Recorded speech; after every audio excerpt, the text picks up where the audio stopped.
ಈ ಮಹಾಕುಂಭಮೇಳ ಅನ್ನೋದು ನಮಗೆ ಬಂದಿರತಕ್ಕಂಥದ್ದು ನಮ್ಮ ಪ್ರಪಂಚಕ್ಕೆ, ಆಧ್ಯಾತ್ಮಿಕ ಪ್ರಪಂಚಕ್ಕೆ ಅತ್ಯುತ್ತಮವಾಗಿರ್ತಕ್ಕಂಥ ಶುಭ ಅಂತ ಹೇಳ್ಬೋದು.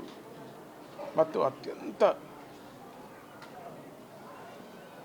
ದೊಡ್ಡದಾಗಿರುವಂಥ, ಎಲ್ಲರೂ ಈ ಧರ್ಮಕ್ಕೆ ಎಷ್ಟು ಶ್ರದ್ಧೆಯನ್ನು ತೋರಿಸ್ತಾ ಇದ್ದಾರೆ ಅನ್ನೋದಕ್ಕೆ ಕೋಟ್ಯಾಂತರ 60ರ ಮೇಲೆ ಕೋಟಿಗಳಲ್ಲಿ ಹೋಗಿ ಸ್ನಾನ ಮಾಡ್ತಕ್ಕಂಥದ್ದು ಒಂದು ಅದೃಷ್ಟವೇ ನಮಗೆ. ಗಿನ್ನಿಸ್ ದಾಖಲೆ ಅಲ್ಲ, ಇಲ್ಲವೇ ಇಲ್ಲ, ಅದಕ್ಕೆ ದಾಖಲೆನೇ ಇಲ್ಲ. ಆ ರೀತಿಯಾದ ದಾಖಲೆಯ ಆಗೋದು. ಎಲ್ಲರಿಗೂ ಧರ್ಮಶ್ರದ್ಧೆ ಅನ್ನೋದು ತುಂಬ ಈ ವರ್ಷ ನಮಗೆ ಕಂಡುಬರ್ತಾ ಇದೆ. ಯಂಗ್ಸ್ಟರ್ಸ್ಗೆ ತುಂಬ ಇದೆ ಅನ್ನೋದು ಕುಂಭಮೇಳದಲ್ಲಿ ನಮಗೆ ಅರ್ಥವಾಗ್ತಾ ಇದೆ. ಎಲ್ಲಿ ನೋಡಿದ್ರೆ ಯಂಗ್ಸ್ಟರ್ಸೇ. ಇತ್ತೀಚೆಗೆ ಮತ್ತು ಈ ಒಂದು ಧಾರ್ಮಿಕ ಕಾರ್ಯಕ್ರಮಗಳಿಗೆ ಯಂಗ್ಸ್ಟರ್ಸ್ ತುಂಬಾ ಬರ್ತಾ ಇದ್ದಾರೆ, ತಿಳ್ಕೊಳ್ಳೋದಕ್ಕೆ ಪ್ರಯತ್ನವನ್ನು ಪಡ್ತಾ ಇದ್ದಾರೆ. ಮೂಢನಂಬಿಕೆಗಳಲ್ಲದೆ ಸೈಂಟಿಫಿಕ್ ಆಗಿ ತಿಳ್ಕೊಳ್ಳೋದಕ್ಕೆ ಕೂಡ ಪ್ರಯತ್ನ ಪಡ್ತಾ ಇದ್ದಾರೆ. ಇಂಥ ಸಂದರ್ಭ ನಮ್ಮ ಭಾರತ ದೇಶ ಎಲ್ಲ ದೇಶಗಳಿಗೂ ಮಿತ್ರ. ಎಲ್ಲ ದೇಶಗಳಿಗೆ ಒಳ್ಳೆಯದಾಗಲಿ ಅಂತಲೇ ಪ್ರತಿಯೊಬ್ಬ ಭಾರತೀಯನೂ ಪ್ರತಿದಿನವೂ ಪರಮಾತ್ಮನನ್ನು ಬೇಡ್ಕೊಳ್ತಾರೆ. ಸರ್ವೇ ಜನ ಸುಖಿನೋ ಭವಂತು ಅಂತ ಹೇಳ್ತಾರೆ. ಸಮಸ್ತ ಸನ್ಮಂಗಳಾನಿ ಭವಂತು. ಗೋ ಬ್ರಾಹ್ಮಣಭ್ಯೋ ಅಂತಾರೆ. ಗೋ ಅಂದರೆ ಪಶು ಪಕ್ಷಿಗಳು, ಬ್ರಾಹ್ಮಣ ಅಂದರೆ ಬ್ರಹ್ಮಜ್ಞಾನವನ್ನು ತಿಳ್ಕೊಳ್ಳೋದಕ್ಕೆ ಪ್ರಯತ್ನ ಪಡ್ತಕ್ಕಂಥ ಸಾಧು ಜೀವಿ. ಬ್ರಾಹ್ಮಣ ಅಂದರೆ ಬ್ರಾಹ್ಮಣರಲ್ಲ, ಸಾಧು ಜೀವಿಗಳು. ಎಲ್ಲರಿಗೂ ಕೂಡ ಜ್ಞಾನವನ್ನು ತಿಳ್ಕೊಳ್ತಕ್ಕಂಥವ್ರಿಗೆ ಎಲ್ಲರಿಗೂ ಕೂಡ ಸುಖವಾಗಲಿ, ಸಂತೋಷವಾಗಲಿ ಅಂಥೇಳಿ ದಿನವೂ ಹರಿಸ್ತಕ್ಕಂಥ ಒಂದು ಪದ್ಧತಿ, ವೇದ ಪದ್ಧತಿ ನಮ್ಮಲ್ಲಿದೆ. ಅಂಥ ಒಂದು ವೇದ ಪದ್ಧತಿ 4 ವೇದಗಳಲ್ಲೂ ಇರ್ತಕ್ಕಂಥದ್ದು. ಹಾಗೆ ಅಂಥದ್ದು ನಾವು ಇವತ್ತೊಂದು ದಿನ ಮತ್ತೆ ಎಚ್ಚೆತ್ತುಕೊಳ್ತಕ್ಕಂಥ ಒಂದು ದಿನ ಬಂದಿದೆ ನಮಗೆ. ಆದ್ದರಿಂದ ಎಲ್ಲೋ ಭಕ್ತಿನೇ ಕಮ್ಮಿ ಆಗಿದೆ ಅಂತ ಯಾರೂ ಹೇಳಬಾರ್ದು. ಭಕ್ತಿ ಇನ್ನೂ ಜಾಸ್ತಿ ಆಗಿದೆ. ಅದಕ್ಕೆ ತಕ್ಕಂತೆ ನಾವು ವರ್ತಿಸಬೇಕು ಅನ್ನೋದು ಗೊತ್ತಾಗ್ತಿದೆ. ಮತ್ತು ಸನಾತನವಾದ ಪುರಾತನವಾಗಿರ್ತಕ್ಕಂಥ ಆಲಯಗಳನ್ನು ನಾವು ಉದ್ಧರಿಸಬೇಕು ಅನ್ನೋದು ಯಂಗ್ಸ್ಟರ್ಸ್ಗೆ ಉಂಟಾಗ್ತಾ ಇದೆ. ಎಲ್ಲೋ ಸ್ವಾಮಿಗಳಿಗೆ, ಯಾವುದೋ ಅವತಾರ ಪುರುಷರಿಗೆ ಅಲ್ಲ, ಯಂಗ್ಸ್ಟರ್ಸ್ಗೆ ಉಂಟಾಗ್ತಾ ಇದೆ. ಕೇವಲ ಸಣ್ಣ ಕೆಲಸ ಮಾಡ್ತಕ್ಕಂಥವ್ರಿಗೆ ಕೂಡ, ಉದ್ಯೋಗದಲ್ಲಿ ಮಾಡ್ತಕ್ಕಂಥವ್ರಿಗೆ ಕೂಡ ಉಂಟಾಗ್ತಾ ಇದೆ. ಹೆಂಗೆ ಹೇಳ್ತೀರಿ ನೀವು ಅಂದರೆ, ಸುತ್ತಿ ನಿನ್ನೆವರೆಗೂ ಸುತ್ತಾನೆ ಇದ್ದೀನಿ. ಬರೀ ಹೊರದೇಶಗಳೆಲ್ಲ, ಇಂಡಿಯಾದಲ್ಲಿ, ಜಿಲ್ಲೆಯಲ್ಲಿ ಸುತ್ತಾ ಇದ್ದೀನಿ. ಅಷ್ಟೊಂದು ಪುರಾತನ ಕೆಳಗೆ ಬಿದ್ದಿರತಕ್ಕಂಥ ದೇವಸ್ಥಾನಗಳನ್ನು ಉದ್ಧಾರ ಮಾಡೋದಕ್ಕೆ ಅವರು ಉದ್ಯೋಗ ಚಿಕ್ಕದಿದ್ದರೂ ಮಾಡುತ್ತಾ ಇದ್ದಾರೆ. ಇದು ಶುಭ ತಾನೇ? ಮಾಡಲೇಬೇಕೀಗ ಈ ವರ್ಷ. ಯಾಕೆಂದರೆ ಈ ವರ್ಷ ನಾನು ಮುಂದೆ ಹೇಳಿದ ಹಾಗೆ ತುಂಬ ಅನಾಹುತಗಳು, ಅಶುಭಗಳಿವೆ. ಅವೆಲ್ಲವೂ ನಿವಾರಣೆ ಆಗಬೇಕು ಅಂತ ಹೇಳ್ತಾ, ಪ್ರಜಾಪ್ರತಿನಿಧಿಗಳು ಕೂಡ ದೈವಿಕ ಭಾವನೆಯನ್ನು ಹೊಂದಿರಬೇಕು, ದೈವ ಸಂಪತ್ತನ್ನು ಹೊಂದಿರಬೇಕು, ದೈವಿಕ ಸಂಬಂಧಪಟ್ಟಿರ್ತಕ್ಕಂಥ ವಿಚಾರಗಳಿಗೆ ನೋವು ಆಗದೇ ಇರುವ ಹಾಗೆ ಮಾಡಬೇಕು. ಎಲ್ಲ ಮತಗಳು, ಎಲ್ಲ ಶ್ರದ್ಧೆಗಳು, ಎಲ್ಲ ಉಪಾಸನೆಗಳು ಒಂದೇ ಅನ್ನತಕ್ಕಂಥದ್ದು ಶಂಕರ ಭಗವತ್ಪಾದರು ಹೇಳಿರೋ ಹಾಗೆ ಎಲ್ಲರೂ ಒಂದೇ ಅಂತ ಅನ್ನೋದು ನಾವು ಜ್ಞಾಪಿಸ್ಕೋಬೇಕು. ಮತ್ತೆ ಶಂಕರ ಭಗವತ್ಪಾದರು ಹೇಳಿರೋದು ಇನ್ನೊಂದು ರೀತಿಯಲ್ಲಿ ಜ್ಞಾಪಿಸ್ತಕ್ಕಂಥ ರಾಮಾನುಜಾಚಾರ್ಯರು ಬಂದರು. ಅವರು ನಿಲ್ಲಿಸಿದ್ರು ಧರ್ಮವನ್ನು. ಅದಾದಮೇಲೆ ಮಾಧ್ವಾಚಾರ್ಯರು ಬಂದು ಇನ್ನೊಂದು ರೀತಿಯಲ್ಲಿ ಧರ್ಮವನ್ನು ನಿಲ್ಲಿಸೋದಕ್ಕೆ ಪ್ರಯತ್ನ ಪಟ್ಟರು.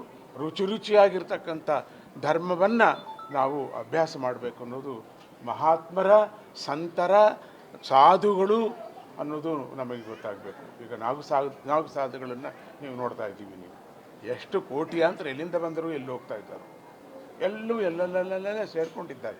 ಎಲ್ಲೂ ಹೋಗಿ ಮಾಯ ಏನಾಗಲಿಲ್ಲ, ಅಥವಾ ಮಾಯ ಈ ಪ್ರದೇಶದಿಂದ ಬರಲಿಲ್ಲ. ಅವರು ಎಲ್ಲ ಕಡೆ ಸಾಧು ಜೀವನವನ್ನು ನಡೆಸ್ತಾ ಇದ್ದಾರೆ. ಹಾಗೆ ಅವರು ಕೂಡ ನಮ್ಮನ್ನು ಹರಸಿದ್ದಾರೆ. ಹಾಗೆ ಉತ್ತಮವಾಗಿರ್ತಕ್ಕಂಥ ಆಚಾರ್ಯರ ಪೀಠದಲ್ಲಿರ್ತಕ್ಕಂಥ ಮಹಾತ್ಮರು ಕೂಡ ಈ ವರ್ಷ ಒಳ್ಳೆಯದಾಗಲಿ ಅಂತ ಹರಸಿದ್ದಾರೆ. ಹಾಗೆ ನಮಗೆ ಶುಭವನ್ನು ಬರಬೇಕು. ಎಷ್ಟು ಹರಿಸಿದರೂ, ಎಷ್ಟು ಉಪಾಸನೆ ಮಾಡಿದರೂ ಸಾಲದು. ಯಾಕೆಂದರೆ ಮುಂದೆ ಆಗ್ತಕ್ಕಂಥ ಒಂದು ಅನಾಹುತಗಳು ಸುಮಾರು. ಎಲ್ಲರಿಗೂ ನಾನು ಭವಿಷ್ಯ ಹೇಳ್ತಾ ಇಲ್ಲ, ಇದ್ದೇ ಇದೆ, ನಿಮಗೆಲ್ಲರಿಗೂ ಗೊತ್ತಿರತಕ್ಕಂಥದ್ದು. ಯುದ್ಧದ ಸಂದರ್ಭದಲ್ಲಾಗಲಿ, ಮಾನಸಿಕವಾದ ಜನಗಳ ಒಂದು ಸಂದರ್ಭದಾಗಲಿ, ಇವೆಲ್ಲವೂ ನೀವು ನೋಡ್ತಾ ಇದ್ದೀವಿ ನಾವು. ಅತೃಪ್ತಿ ಭಾವನೆ ತುಂಬ ಬಂದ್ಬಿಡ್ತದೆ. ಅದು ಹೋಗಬೇಕು. ಅದು ಹೋದರೆ ನಮಗೆ ಚೆನ್ನಾಗಿರುತ್ತೆ. ಮುಂದೆ ಶುಭ ಆಗ್ತಕ್ಕಂಥ ಅದಕ್ಕೆ ನಾವು ಹರಿ ಓಂ ನಮಃ ಶಿವಾಯ ಅನ್ನೋ ಒಂದು ನಮ್ಮ ಸ್ಲೋಗಾನ್. ಹರಿಹಿ ಮೊದಲು ಪರಮಾತ್ಮನನ್ನು ಹರಿಯನ್ನು ನಾವು ಸ್ಮರಣೆ ಮಾಡ್ತೀವಿ. ಕೇಶವ ಸ್ಮರಣೆ ಮಾಡಿ, ಕೇಶವಮೂರ್ತಿಯನ್ನು ಸ್ಮರಣೆ ಮಾಡಿ ಆಮೇಲೆ ನಾವು ಶಿವನನ್ನು ಸ್ಮರಣೆ ಮಾಡುವಂಥದ್ದು. ಅದಕ್ಕೆ ಓಂ ಹರಿ ಓಂ ಮತ್ತು ಹರಿ ಓಂ ನಮಃ ಶಿವಾಯ. ಇಷ್ಟು ಅಕ್ಷರಗಳಲ್ಲಿ ಕೂಡ ವೇದಾಂತದ ಅರ್ಥ ಇದೆ, ಸೈಂಟಿಫಿಕ್ ರೀಸನ್ ಕೂಡ ಇದೆ. ಇವತ್ತು ನಾಳೆ ನಾಡಿದ್ದು ಆಕಾಶವನ್ನು ನೋಡಿ ನೀವು 12 ಗಂಟೆ ಮೇಲೆ ಎಲ್ಲ ಗ್ರಹಗಳು ಒಂದಾಗಿ ಕಾಣುವಂಥ ಒಂದು ಪದ್ಧತಿ ಇದೆ. ಈ ವರ್ಷ ಅದ್ಭುತವಾದಂಥದ್ದು ಈ ಮಾಘ ಮಾಸ ಅಂತ ಹೇಳ್ತಾ, ಶುಭವಾಗಲಿ, ಎಲ್ಲರಿಗೂ ಶುಭವಾಗಲಿ. ಈ ವಿಡಿಯೋವನ್ನು ನೋಡ್ತಾ ಇರ್ತಕ್ಕಂಥವ್ರು ಎಲ್ಲರಿಗೂ ಕೂಡ ಹರಿ ಓಂ ನಮಃ ಶಿವಾಯ ಅಂತ ನೀವು ಒಂದು ಸತಿ ಹೇಳಿ, ನಿಮ್ಮ ಹರಿ, ನಿಮ್ಮ ಆ ಕೇಶವನು ನಿಮಗೆ ಒಳ್ಳೆಯದು ಮಾಡ್ತಾನೆ. ಹಾಗೆ ಶಿವನನ್ನು ಕೂಡ ಸ್ಮರಣೆ ಮಾಡಿ ಅಂತ ಹೇಳ್ತಾ, ಈ ಮಹಾಶಿವರಾತ್ರಿ ಯಾರೂ ತಪ್ಪಿಸ್ಕೋಬೇಡಿ, ಬಂದು ಅಭಿಷೇಕವನ್ನು ಮಾಡಿ. ಎಲ್ಲಿ ನಿಮ್ಗೆ ಹತ್ತಿರ ಇದೆಯೋ ಶಿವನು, ಆ ಶಿವನಿಗೆ ಒಂದು ಚೆಂಬು ನೀರನ್ನು ಹಾಕಿ ಸಾಕು. ನಮಃ ಶಿವಾಯ, ಹರ ಹರ ಮಹಾದೇವ ಅಂತ ಹಾಕಿ ಅವನು ಈ ಒಂದು ಸ್ವಾಮಿ ಉದಕಪ್ರಿಯ ಅಂದರೆ ನೀರು ಅಭಿಷೇಕ ಎಷ್ಟು ಮಾಡಿದ್ರೂ ಕೂಡ ಸಂತೋಷ ಪಡ್ತಕ್ಕಂಥ ಗಂಗಾಧರನು, ಅವನಿಗೆ ಒಂದು ಚೆಂಬು ನೀರು ಹಾಕಿ ಸುಖವಾಗಲಿ. ನಿಮ್ಮ ಫ್ಯಾಮಿಲಿ, ನೀವು ನಿಮ್ಮ ಊರು, ನೀವು ನಿಮ್ಮ ದೇಶ, ನೀವು ನಿಮ್ಮ ಪ್ರಪಂಚ, ಸಮಸ್ತ ಭೂತಗಳು ಕೂಡ ಒಳ್ಳೆಯದಾಗಲಿ ಅಂತ ನಾವು ಪ್ರಾರ್ಥನೆ ಮಾಡೋಣ. ಓಂ ನಮಃ ಶಿವಾಯ. ಹರಿ ಓಂ ನಮಃ ಶಿವಾಯ. ಎಲ್ಲರೂ ಹೇಳಿ ಹರಿ ಓಂ ನಮಃ ಶಿವಾಯ. ಈ ಮಹಾಕುಂಭಮೇಳ ಅನ್ನೋದು ನಮಗೆ ಬಂದಿರತಕ್ಕಂಥದ್ದು ನಮ್ಮ ಪ್ರಪಂಚಕ್ಕೆ, ಆಧ್ಯಾತ್ಮಿಕ ಪ್ರಪಂಚಕ್ಕೆ ಅತ್ಯುತ್ತಮವಾಗಿರ್ತಕ್ಕಂಥ ಶುಭ ಅಂತ ಹೇಳ್ಬೋದು. ಮತ್ತು ಅತ್ಯಂತ ದೊಡ್ಡದಾಗಿರುವಂಥ, ಎಲ್ಲರೂ ಈ ಧರ್ಮಕ್ಕೆ ಎಷ್ಟು ಶ್ರದ್ಧೆಯನ್ನು ತೋರಿಸ್ತಾ ಇದ್ದಾರೆ ಅನ್ನೋದಕ್ಕೆ ಕೋಟ್ಯಾಂತರ 60ರ ಮೇಲೆ ಕೋಟಿಗಳಲ್ಲಿ ಹೋಗಿ ಸ್ನಾನ ಮಾಡ್ತಕ್ಕಂಥದ್ದು ಒಂದು ಅದೃಷ್ಟವೇ ನಮಗೆ. ಗಿನ್ನಿಸ್ ದಾಖಲೆ ಅಲ್ಲ, ಇಲ್ಲವೇ ಇಲ್ಲ, ಅದಕ್ಕೆ ದಾಖಲೆನೇ ಇಲ್ಲ. ಆ ರೀತಿಯಾದ ದಾಖಲೆ ಆಗೋದು. ಎಲ್ಲರಿಗೂ ಧರ್ಮಶ್ರದ್ಧೆ ಅನ್ನೋದು ತುಂಬ ಈ ವರ್ಷ ನಮಗೆ ಕಂಡುಬರ್ತಾ ಇದೆ. ಯಂಗ್ಸ್ಟರ್ಸ್ಗೆ ತುಂಬ ಇದೆ ಅನ್ನೋದು ಕುಂಭಮೇಳದಲ್ಲಿ ನಮಗೆ ಅರ್ಥವಾಗ್ತಾ ಇದೆ. ಎಲ್ಲಿ ನೋಡಿದ್ರೆ ಯಂಗ್ಸ್ಟರ್ಸೇ. ಇತ್ತೀಚೆಗೆ ಮತ್ತು ಈ ಒಂದು ಧಾರ್ಮಿಕ ಕಾರ್ಯಕ್ರಮಗಳಿಗೆ ಯಂಗ್ಸ್ಟರ್ಸ್ ತುಂಬಾ ಬರ್ತಾ ಇದ್ದಾರೆ, ತಿಳ್ಕೊಳ್ಳೋದಕ್ಕೆ ಪ್ರಯತ್ನವನ್ನು ಪಡ್ತಾ ಇದ್ದಾರೆ. ಮೂಢನಂಬಿಕೆಗಳಲ್ಲದೆ ಸೈಂಟಿಫಿಕ್ ಆಗಿ ತಿಳ್ಕೊಳ್ಳೋದಕ್ಕೆ ಕೂಡ ಪ್ರಯತ್ನ ಪಡ್ತಾ ಇದ್ದಾರೆ. ಇಂಥ ಸಂದರ್ಭ ನಮ್ಮ ಭಾರತ ದೇಶ ಎಲ್ಲ ದೇಶಗಳಿಗೂ ಮಿತ್ರ. ಎಲ್ಲ ದೇಶಗಳಿಗೆ ಒಳ್ಳೆಯದಾಗಲಿ ಅಂತಲೇ ಪ್ರತಿಯೊಬ್ಬ ಭಾರತೀಯನೂ ಪ್ರತಿದಿನವೂ ಪರಮಾತ್ಮನನ್ನು ಬೇಡ್ಕೊಳ್ತಾರೆ. ಸರ್ವೇ ಜನ ಸುಖಿನೋ ಭವಂತು ಅಂತ ಹೇಳ್ತಾರೆ. ಸಮಸ್ತ ಸನ್ಮಂಗಳಾನಿ ಭವಂತು. ಗೋ ಬ್ರಾಹ್ಮಣಭ್ಯೋ ಅಂತಾರೆ. ಗೋ ಅಂದರೆ ಪಶು ಪಕ್ಷಿಗಳು, ಬ್ರಾಹ್ಮಣ ಅಂದರೆ ಬ್ರಹ್ಮಜ್ಞಾನವನ್ನು ತಿಳ್ಕೊಳ್ಳೋದಕ್ಕೆ ಪ್ರಯತ್ನ ಪಡ್ತಕ್ಕಂಥ ಸಾಧು ಜೀವಿ. ಬ್ರಾಹ್ಮಣ ಅಂದರೆ ಬ್ರಾಹ್ಮಣರಲ್ಲ, ಸಾಧು ಜೀವಿಗಳು. ಎಲ್ಲರಿಗೂ ಕೂಡ ಜ್ಞಾನವನ್ನು ತಿಳ್ಕೊಳ್ತಕ್ಕಂಥವ್ರಿಗೆ ಎಲ್ಲರಿಗೂ ಕೂಡ ಸುಖವಾಗಲಿ, ಸಂತೋಷವಾಗಲಿ ಅಂಥೇಳಿ ದಿನವೂ ಹರಿಸ್ತಕ್ಕಂಥ ಒಂದು ಪದ್ಧತಿ, ವೇದ ಪದ್ಧತಿ ನಮ್ಮಲ್ಲಿದೆ. ಅಂಥ ಒಂದು ವೇದ ಪದ್ಧತಿ 4 ವೇದಗಳಲ್ಲೂ ಇರ್ತಕ್ಕಂಥದ್ದು. ಹಾಗೆ ಅಂಥದ್ದು ನಾವು ಇವತ್ತೊಂದು ದಿನ ಮತ್ತೆ ಎಚ್ಚೆತ್ತುಕೊಳ್ತಕ್ಕಂಥ ಒಂದು ದಿನ ಬಂದಿದೆ ನಮಗೆ. ಆದ್ದರಿಂದ ಎಲ್ಲೋ ಭಕ್ತಿನೇ ಕಮ್ಮಿ ಆಗಿದೆ ಅಂತ ಯಾರೂ ಹೇಳಬಾರ್ದು. ಭಕ್ತಿ ಇನ್ನೂ ಜಾಸ್ತಿ ಆಗಿದೆ. ಅದಕ್ಕೆ ತಕ್ಕಂತೆ ನಾವು ವರ್ತಿಸಬೇಕು ಅನ್ನೋದು ಗೊತ್ತಾಗ್ತದೆ.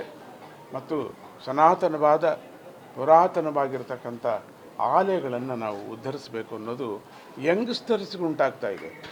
ಎಲ್ಲೋ ಸ್ವಾಮಿಗಳಿಗೆ, ಯಾವುದೋ ಅವತಾರ ಪುರುಷರಿಗೆ ಅಲ್ಲ, ಯಂಗ್ಸ್ಟರ್ಸ್ಗೆ ಉಂಟಾಗ್ತಾ ಇದೆ. ಕೇವಲ ಸಣ್ಣ ಕೆಲಸ ಮಾಡ್ತಕ್ಕಂಥವ್ರಿಗೆ ಕೂಡ, ಉದ್ಯೋಗದಲ್ಲಿ ಮಾಡ್ತಕ್ಕಂಥವ್ರಿಗೆ ಕೂಡ ಉಂಟಾಗ್ತಾ ಇದೆ. ಹೆಂಗೆ ಹೇಳ್ತೀರಿ ನೀವು ಅಂದರೆ, ಸುತ್ತಿ ನಿನ್ನೆವರೆಗೂ ಸುತ್ತಾನೆ ಇದ್ದೀನಿ. ಬರೀ ಹೊರದೇಶಗಳೆಲ್ಲ, ಇಂಡಿಯಾದಲ್ಲಿ, ಜಿಲ್ಲೆಯಲ್ಲಿ ಸುತ್ತಾ ಇದ್ದೀನಿ.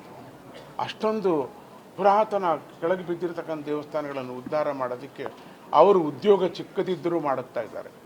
ಇದು ಶುಭ ತಾನೇ? ಮಾಡಲೇಬೇಕೀಗ ಈ ವರ್ಷ. ಯಾಕೆಂದರೆ ಈ ವರ್ಷ ನಾನು ಮುಂದೆ ಹೇಳಿದ ಹಾಗೆ ತುಂಬ ಅನಾಹುತಗಳು, ಅಶುಭಗಳಿವೆ. ಅವೆಲ್ಲವೂ ನಿವಾರಣೆ ಆಗಬೇಕು ಅಂತ ಹೇಳ್ತಾ, ಪ್ರಜಾಪ್ರತಿನಿಧಿಗಳು ಕೂಡ ದೈವಿಕ ಭಾವನೆಯನ್ನು ಹೊಂದಿರಬೇಕು, ದೈವ ಸಂಪತ್ತನ್ನು ಹೊಂದಿರಬೇಕು, ದೈವಿಕ ಸಂಬಂಧಪಟ್ಟಿರ್ತಕ್ಕಂಥ ವಿಚಾರಗಳಿಗೆ ನೋವು ಆಗದೇ ಇರುವ ಹಾಗೆ ಮಾಡಬೇಕು. ಎಲ್ಲ ಮತಗಳು, ಎಲ್ಲ ಶ್ರದ್ಧೆಗಳು, ಎಲ್ಲ ಉಪಾಸನೆಗಳು ಒಂದೇ ಅನ್ನತಕ್ಕಂಥದ್ದು ಶಂಕರ ಭಗವತ್ಪಾದರು ಹೇಳಿರೋ ಹಾಗೆ ಎಲ್ಲರೂ ಒಂದೇ ಅಂತ ಅನ್ನೋದು ನಾವು ಜ್ಞಾಪಿಸ್ಕೋಬೇಕು. ಮತ್ತೆ ಮತ್ತೆ ಶಂಕರ ಭಗವತ್ಪಾದರು ಹೇಳಿರೋದು ಇನ್ನೊಂದು ರೀತಿಯಲ್ಲಿ ಜ್ಞಾಪಿಸ್ತಕ್ಕಂಥ ರಾಮಾನುಜಾಚಾರ್ಯರು ಬಂದರು, ಅವರು ನಿಲ್ಲಿಸಿದ್ರು ಧರ್ಮವನ್ನು. ಅದಾದಮೇಲೆ ಮಾಧ್ವಾಚಾರ್ಯರು ಬಂದು ಇನ್ನೊಂದು ರೀತಿಯಲ್ಲಿ ಧರ್ಮವನ್ನು ನಿಲ್ಲಿಸೋದಕ್ಕೆ ಪ್ರಯತ್ನ ಪಟ್ಟರು. ರುಚಿಯಾಗಿರ್ತಕ್ಕಂಥ ಧರ್ಮವನ್ನು ನಾವು ಅಭ್ಯಾಸ ಮಾಡಬೇಕು ಅನ್ನೋದು ಮಹಾತ್ಮರ, ಸಂತರ, ಸಾಧುಗಳು ಅನ್ನೋದು ನಮಗೆ ಗೊತ್ತಾಗಬೇಕು. ಈಗ ನಾಲ್ಕು ಸಾಧುಗಳನ್ನು ನೀವು ನೋಡ್ತಾ ಇದ್ದೀವಿ. ನೀವು ಎಷ್ಟು ಕೋಟ್ಯಾಂತರ ಎಲ್ಲಿಂದ ಬಂದರು, ಎಲ್ಲಿ ಹೋಗ್ತಾ ಇದ್ದಾರೆ, ಎಲ್ಲೆಲ್ಲೇ ಸೇರಿಕೊಂಡಿದ್ದಾರೆ. ಎಲ್ಲೂ ಹೋಗಿ ಮಾಯ ಏನಾಗಲಿಲ್ಲ, ಅಥವಾ ಮಾಯ ಈ ಪ್ರದೇಶದಿಂದ ಬರಲಿಲ್ಲ. ಅವರು ಎಲ್ಲ ಕಡೆ ಸಾಧು ಜೀವನವನ್ನು ನಡೆಸ್ತಾ ಇದ್ದಾರೆ. ಹಾಗೆ ಅವರು ಕೂಡ ನಮ್ಮನ್ನು ಹರಸಿದ್ದಾರೆ. ಹಾಗೆ ಉತ್ತಮವಾಗಿರ್ತಕ್ಕಂಥ ಆಚಾರ್ಯರ ಪೀಠದಲ್ಲಿರ್ತಕ್ಕಂಥ ಮಹಾತ್ಮರು ಕೂಡ ಈ ವರ್ಷ ಒಳ್ಳೆಯದಾಗಲಿ ಅಂತ ಹರಸಿದ್ದಾರೆ. ಹಾಗೆ ನಮಗೆ ಶುಭವನ್ನು ಬರಬೇಕು. ಎಷ್ಟು ಹರಿಸಿದರೂ, ಎಷ್ಟು ಉಪಾಸನೆ ಮಾಡಿದರೂ ಸಾಲದು. ಯಾಕೆಂದರೆ ಮುಂದೆ ಆಗ್ತಕ್ಕಂಥ ಒಂದು ಅನಾಹುತಗಳು ಸುಮಾರು ಎಲ್ಲರಿಗೂ ನಾನು ಭವಿಷ್ಯ ಹೇಳ್ತಾ ಇಲ್ಲ, ಇದ್ದೇ ಇದೆ, ನಿಮಗೆಲ್ಲರಿಗೂ ಗೊತ್ತಿರತಕ್ಕಂಥದ್ದು. ಯುದ್ಧದ ಸಂದರ್ಭದಲ್ಲಾಗಲಿ, ಮಾನಸಿಕವಾದ ಜನಗಳ ಒಂದು ಸಂದರ್ಭದಾಗಲಿ, ಇವೆಲ್ಲವೂ ನೀವು ನೋಡ್ತಾ ಇದ್ದೀವಿ. ನಾವು ಅತೃಪ್ತಿ ಭಾವನೆ ತುಂಬ ಬಂದ್ಬಿಟ್ಟಿದೆ. ಅದು ಹೋಗಬೇಕು. ಅದು ಹೋದರೆ ನಮಗೆ ಚೆನ್ನಾಗಿರುತ್ತೆ. ಮುಂದೆ ಶುಭ ಆಗ್ತಕ್ಕಂಥ ಅದಕ್ಕೆ ನಾವು ಹರಿ ಓಂ ನಮಃ ಶಿವಾಯ ಅನ್ನೋ ಒಂದು ನಮ್ಮ ಸ್ಲೋಗಾನ್. ಹರಿಹಿ ಮೊದಲು ಪರಮಾತ್ಮನನ್ನು ಹರಿಯನ್ನು ನಾವು ಸ್ಮರಣೆ ಮಾಡ್ತೀವಿ. ಕೇಶವ ಸ್ಮರಣೆ ಮಾಡಿ, ಕೇಶವಮೂರ್ತಿಯನ್ನು ಸ್ಮರಣೆ ಮಾಡಿ, ಆಮೇಲೆ ನಾವು ಶಿವನನ್ನು ಸ್ಮರಣೆ ಮಾಡುವಂಥದ್ದು. ಅದಕ್ಕೆ ಓಂ ಹರಿ ಓಂ, ಮತ್ತೆ ಹರಿ ಓಂ ನಮಃ ಶಿವಾಯ. ಇಷ್ಟು ಅಕ್ಷರಗಳಲ್ಲಿ ಕೂಡ ವೇದಾಂತದ ಅರ್ಥ ಇದೆ, ಸೈಂಟಿಫಿಕ್ ರೀಸನ್ ಕೂಡ ಇದೆ. ಇವತ್ತು ನಾಳೆ ನಾಡಿದ್ದು ಆಕಾಶವನ್ನು ನೋಡಿ ನೀವು 12 ಗಂಟೆ ಮೇಲೆ ಎಲ್ಲ ಗ್ರಹಗಳು ಒಂದಾಗಿ ಕಾಣುವಂಥ ಒಂದು ಪದ್ಧತಿ ಇದೆ. ಈ ವರ್ಷ ಅದ್ಭುತವಾದಂಥದ್ದು ಈ ಮಾಘ ಮಾಸ ಅಂತ ಹೇಳ್ತಾ, ಶುಭವಾಗಲಿ, ಎಲ್ಲರಿಗೂ ಶುಭವಾಗಲಿ. ಈ ವಿಡಿಯೋವನ್ನು ನೋಡ್ತಾ ಇರ್ತಕ್ಕಂಥವ್ರು ಎಲ್ಲರೂ ಕೂಡ ಹರಿ ಓಂ ನಮಃ ಶಿವಾಯ ಅಂತ ನೀವು ಒಂದು ಸತಿ ಹೇಳಿ, ನಿಮ್ಮ ಹರಿ, ನಿಮ್ಮ ಆ ಕೇಶವನು ನಿಮಗೆ ಒಳ್ಳೆಯದು ಮಾಡ್ತಾನೆ. ಹಾಗೆ ಶಿವನನ್ನು ಕೂಡ ಸ್ಮರಣೆ ಮಾಡಿ ಅಂತ ಹೇಳ್ತಾ, ಈ ಮಹಾಶಿವರಾತ್ರಿ ಯಾರೂ ತಪ್ಪಿಸ್ಕೋಬೇಡಿ, ಬಂದು ಅಭಿಷೇಕವನ್ನು ಮಾಡಿ. ಎಲ್ಲಿ ನಿಮ್ಗೆ ಹತ್ತಿರ ಇದೆಯೋ ಶಿವನು, ಆ ಶಿವನಿಗೆ ಒಂದು ಚೆಂಬು ನೀರನ್ನು ಹಾಕಿ ಸಾಕು. ನಮಃ ಶಿವಾಯ, ಹರ ಹರ ಮಹಾದೇವ ಅಂತ ಹಾಕಿ ಅವನು ಈ ಒಂದು ಸ್ವಾಮಿ ಉದಕಪ್ರಿಯ ಅಂದರೆ ನೀರು ಅಭಿಷೇಕ ಎಷ್ಟು ಮಾಡಿದ್ರೂ ಕೂಡ ಸಂತೋಷ ಪಡ್ತಕ್ಕಂಥ ಗಂಗಾಧರನು, ಅವನಿಗೆ ಒಂದು ಚೆಂಬು ನೀರು ಹಾಕಿ ಸುಖವಾಗಲಿ. ನಿಮ್ಮ ಫ್ಯಾಮಿಲಿ, ನೀವು ನಿಮ್ಮ ಊರು, ನೀವು ನಿಮ್ಮ ದೇಶ, ನೀವು ನಿಮ್ಮ ಪ್ರಪಂಚ, ಸಮಸ್ತ ಭೂತಗಳು ಕೂಡ ಒಳ್ಳೆಯದಾಗಲಿ ಅಂತ ನಾವು ಪ್ರಾರ್ಥನೆ ಮಾಡೋಣ. ಓಂ ನಮಃ ಶಿವಾಯ. ಹರಿ ಓಂ ನಮಃ ಶಿವಾಯ. ಎಲ್ಲರೂ ಹೇಳಿ ಹರಿ ಓಂ ನಮಃ ಶಿವಾಯ.